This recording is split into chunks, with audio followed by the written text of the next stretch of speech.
Cycle.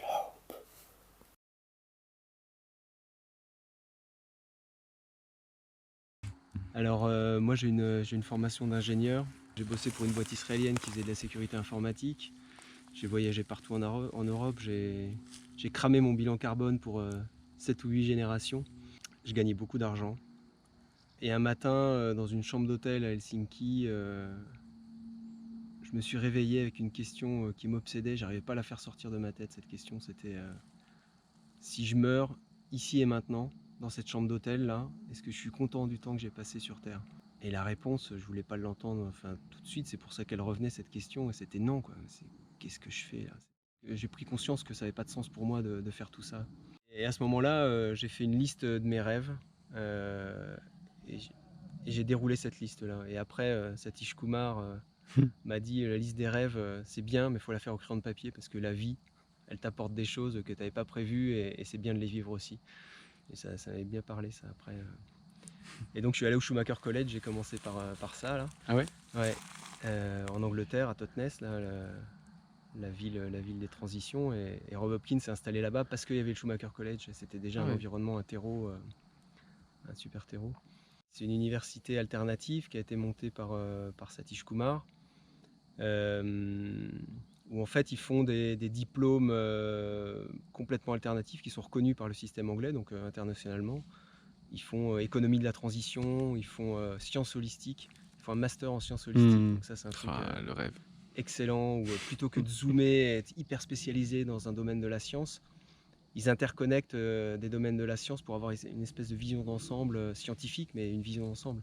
Et Lovelock a été aussi vachement moteur là-dessus, parce que sa théorie Gaïa, c'est aussi ça, c'est interconnecter plein de connaissances différentes pour dire la Terre c'est un organisme vivant quoi, en soi.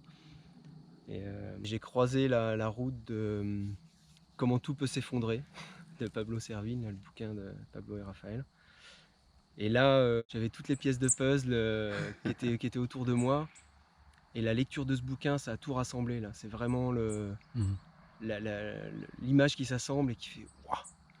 J'ai fait une dépression de 4 mois après la lecture de ce livre là. Et ce qui m'a sorti de ces 4 mois qui étaient durs, quoi, qui étaient noirs, ça a été le travail qui relie de Johanna Messi. Là. C'est porté par une assoce belge, Terre Éveil, là, où en fait on se retrouve pendant 5-6 jours ou plus. Il y a des travails qui relient, des stages qui font 3 semaines, même du long terme, où on se retrouve dans un espace naturel, en forêt, en groupe, à se reconnecter au vivant, à se reconnecter à ce qui est vivant en nous, à se reconnecter aux autres humains et à se reconnecter aux autres qu'humains, c'est-à-dire tout le reste du vivant.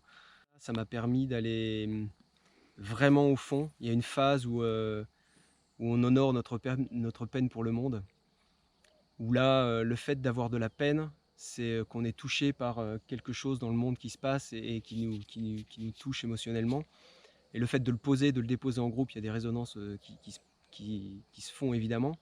Et là, on touche un truc, on va jusqu'au fond de la noirceur d'un aspect du monde. Et ça m'a permis moi en tout cas de trouver mes ressources, d'accepter ça déjà comme étant un fait. Et sur plein d'aspects, vu qu'on est en groupe, j'avais pas conscience de plein d'aspects, donc il y a des résonances qui sont comme ça.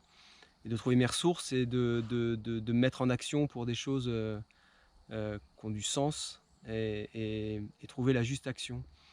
Juste une anecdote, là, Satish Kumar, il était au Grand Rex l'an dernier, une salle de 2500 personnes. Et il y a eu une question qui était, mais devant l'urgence de ce qu'il y a à faire pour le monde, qu'est-ce qu'il faut faire quoi? Comment on va être sûr d'aller assez vite pour faire ça? Donc tous les autres intervenants ont répondu. Il y avait Thomas Dansembourg, il y avait Pierre Rabhi, il y avait plein de monde. Et Satish, il a conclu ce truc-là en disant moi, en fait, quand il y a une urgence, regardez cette salle-là. Si jamais il y a le feu, il y aura plus de victimes par le piétinement pour évacuer la salle que par le feu lui-même. Et moi, quand il y a une urgence, la chose que je fais, c'est que je m'arrête et je prends mon temps pour être sûr de faire l'action juste, pour pas créer de suraccident. C'est l'école de la lenteur, du recul, etc. Et ça m'avait vachement touché aussi ça. qui me nourrit depuis 2 ans, là, c'est un projet d'école démocratique qu'on est en train de bâtir. Là. On était une douzaine de familles à la base, à se dire bon, on veut autre chose, une alternative pour nos enfants, pour plein de raisons. Puis on a co-construit ce projet petit à petit, et là on est en passe d'ouvrir dans quelques semaines. Il y a 3 principes dans une école démocratique. Le premier principe, c'est d'avoir une seule classe d'âge. C'est-à-dire que tous les enfants sont mélangés. Comme dans la vraie vie. On est dans la vraie vie, on est là, il y a des gens qui ont tous les âges. Tu vas en ville, il y a des gens qui ont tous les âges partout. Quoi. La réalité de la vie, c'est ça. C'est qu'on n'est pas. Tu vas pas rencontrer que des gens 3-6 ans, 6-9. On se rend compte que les apprentissages, ils sont vraiment acquis que quand tu arrives à retransmettre ce que tu as appris. Et cet avantage-là d'avoir un groupe de multi-âges, c'est que les plus grands ou ceux qui sont plus pertinents dans certaines disciplines, ils peuvent expliquer aux plus petits ou ceux qui sont en attente d'informations là. Et du coup ancrer leur apprentissage. Et les plus petits, au lieu d'avoir un prof qui est devant et qui sait, ils ont autant de profs que d'élèves potentiellement dans l'école. Et du coup il y a un échange qui se crée qui est vachement nourrissant. Le deuxième aspect de l'école démocratique, c'est les apprentissages autonomes. C'est l'enfant qui est à la source de son apprentissage. S'il a envie d'apprendre quelque chose, il va y aller, c'est lui qui choisit le sujet, et s'il a besoin d'aide, il va demander de l'aide. Et l'idée derrière ça, c'est qu'un enfant qui a envie d'apprendre quelque chose, ou un adulte qui a envie d'apprendre quelque chose, t'es passionné, t'y vas, et t'es inarrêtable. Et tu vas beaucoup plus loin que si t'es guidé par quelqu'un, quoi, parce que t'as envie d'avoir des réponses à tes questions, même les plus basiques, les questions gênantes en général des petits enfants, tu vois, c'est des trucs qui sont vachement déstabilisants, parce que c'est des questions puissantes, mais on n'a pas les réponses à ça, les réponses simples. C'est l'envie, l'enthousiasme qui est à la base. Il y a André Stern qui a écrit un bouquin sur l'enthousiasme qui est magnifique. C'est la source de tout, quoi. Si tu as envie, tu vas le faire et tu peux pas t'arrêter. Si tu n'as pas envie, tu vas pas le faire et tu vas reculons, et c'est une souffrance, quoi. Et ça demande à remettre en cause plein de choses, quoi, parce que ça, c'est la tornade. C'est comment je vais être sûr que l'enfant il va apprendre à lire, écrire, tu vois. Mais en fait, on vit dans une société où tu peux pas ne pas lire, ne pas écrire. C'est un truc. Tu veux faire une recette de cuisine, tu vas devoir lire. Tu veux faire, tu veux transmettre une recette de cuisine, tu vas devoir écrire. Enfin, c'est présent partout, et évidemment qu'on va apprendre tout ça. Dans cette école, il y a des adultes qu'on appelle les facilitateurs qui sont à disposition des enfants. Et quand je dis des enfants, il y a des ados, parce que c'est dans la classe d'âge, là on va ouvrir de 3 à 14 ans et demi là, la première année. Et concrètement, là, les enfants, ils ont envie de faire quelque chose. S'ils n'ont pas besoin d'aide, ils le font tout seuls. S'ils ont besoin d'aide, ils appellent soit un autre étudiant, soit un adulte pour venir nourrir ce dont ils ont besoin. Et ça part vraiment de leur envie. Donc il n'y a pas de cours académique, il n'y a pas de programme. Il y a par contre une structure de vie en collectivité avec un conseil d'école. Donc ça, c'est la troisième partie de l'école démocratique. C'est-à-dire qu'on décide ensemble, et en fait, ça fait jouer un truc qui est vachement important pour moi, c'est le couple liberté-responsabilité. C'est-à-dire qu'on ne peut pas avoir la liberté sans avoir la responsabilité derrière, et vice-versa. C'est-à-dire que tu n'as pas une vraie responsabilité si tu n'as pas la liberté d'aller exercer ce qu'il faut derrière. Et ça, c'est vraiment quelque chose qui est important pour cette école. Les enfants décident dans le conseil d'école, avec le conseil d'école est composé d'étudiants et puis des adultes facilitateurs. Et ils décident de tout dans l'école. Et on décide par consentement. Dans le groupe, depuis la fondation, là, depuis il y a 2 ans, c'est une collégiale, la SOS, c'est-à-dire il n'y a pas de président, il n'y a pas de chef, c'est une collégiale, tout le monde est président. S'il y a un problème, tout le monde va au tribunal, et si ça va bien, tout le monde est co-responsable que ça aille bien, quoi. Et on ne vote pas à la majorité, on vote au consentement, c'est-à-dire qu'il n'y a personne qui a une objection bloquante. Quand il y a une objection qui est apportée, collectivement, on cherche une meilleure proposition pour lever cette objection bloquante. Et du coup, ça met vachement plus de temps à se faire, mais la décision, elle est vachement plus pertinente, intelligente, mûre, parce qu'on a tenu compte d'aspects qu'on n'avait pas forcément vus individuellement. Et le fait que quelqu'un vienne amener une objection, ça oblige à aller revisiter et prendre une décision plus intelligente. Et l'autre truc derrière, c'est que quand on vote à la majorité, t'exclus la minorité de la décision. Donc au mieux, ils vont pas dans cette décision, au pire, ils vont saboter cette décision. C'est ce qu'on vit tous les jours dans la démocratie, ce qu'on appelle démocratie ici, quoi, dans notre société. Et ça oblige aussi à aller écouter ce qui se passe en soi quand il y a une proposition qui va pas bien, là, et d'exprimer ça, de faire sortir ça, de le poser en public, d'écouter les contre-arguments, c'est voilà, c'est École de la vie. Ouais, l'école de la vie, exactement. Ouais. Satish Kumar, quand il a fondé le Schumacher College, il a voulu que ce soit une école qui nourrisse les mains, donc hands, head et heart, les mains, la tête et le cœur.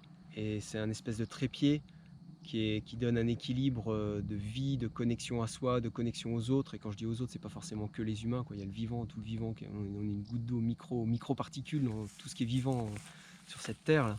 Et c'est ce qui fait que pour moi, on va réussir aussi à passer tous les défis qui nous attendent là. C'est dans cette vie communautaire,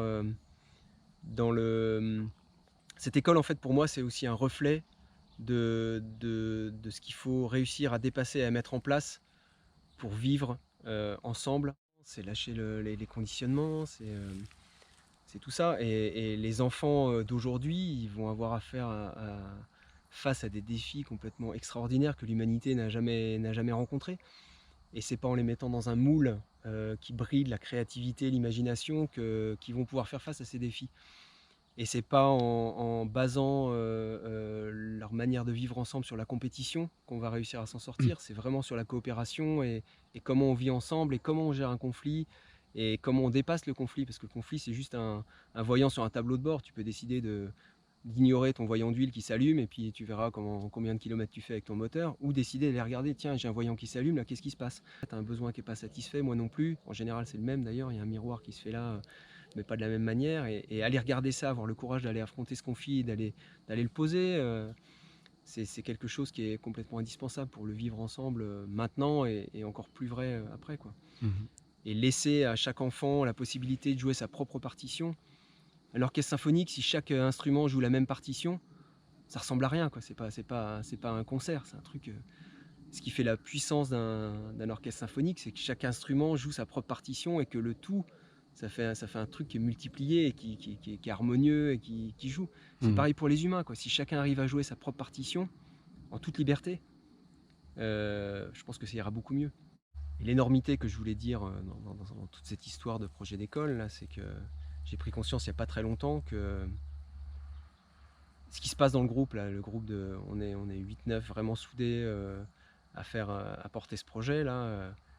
Ce qui se passe dans ce groupe là, ça dépasse complètement le projet d'école, c'est-à-dire c'est presque un prétexte, construire cette école. Et j'ai pris conscience il n'y a pas longtemps que si le projet d'école capote pour une raison X ou Y, administrative, peu importe, technique, machin, ce qui a été vécu pendant les 2 ans avec le groupe collectivement, à mettre en place tout ça, à vivre ce qu'on veut pour nos enfants, juste ça c'est gagné, quoi. C'est un cadeau extraordinaire. Et à la rigueur le projet peut capoter, c'est pas très important. L'aspect communautaire qu'on a mis en place, les règles du vivre ensemble, l'acceptation de la différence. Moi je venais d'un monde complètement académique, il y a des gens qui faisaient l'école à la maison. On était vraiment à des années-lumière sur des idées, sur des conditionnements, et voilà, et on se rassemble pour un projet commun et c'est juste ça, c'était un super cadeau, c'est un super cadeau encore, quoi. On est tombé vite d'accord sur les 3 principes de l'école démocratique que je viens de nommer, et aussi sur l'importance de la nature dans l'environnement, quoi. C'est le fait d'aller dehors, d'aller se connecter à tout ce qui est vivant, à toute cette richesse. Là, tu as un nombre extraordinaire de profs que tu peux même pas compter, quoi. Il y en a partout. Et Satish, alors j'arrête pas de le citer, c'est un mec qui m'inspire beaucoup. Il disait quand il fait des conférences, il appelle ça le fireside chat, il fait des conférences dans un espèce de petit salon au Schumacher College, et il dit voilà, ce soir vous avez 2 intervenants, il y a le feu et puis moi. Il y a des questions auxquelles je vais pouvoir répondre, puis il y en a d'autres, on va laisser ça au feu parce que j'ai pas les réponses, et le feu il va vous inspirer. Et c'est pareil avec l'arbre, quand il va en extérieur pour faire ça, il dit bah voilà, il va faire un cours en extérieur et il dit bah, je me mets à côté de cet arbre parce que lui il va m'aider et peut-être qu'il aura des réponses que moi j'ai pas, etc. Et c'est juste le meilleur professeur qu'on puisse avoir, ce qui se passe dans le vivant, sans aller jusqu'au biomimétisme et tout ça, qui sont des choses plutôt formalisées. Mais voilà, c'est une école extraordinaire. Satish Kumar, il termine par toutes ses conférences par Love is the answer, what is the question? C'est comme ça qu'il ouvre les questions au public.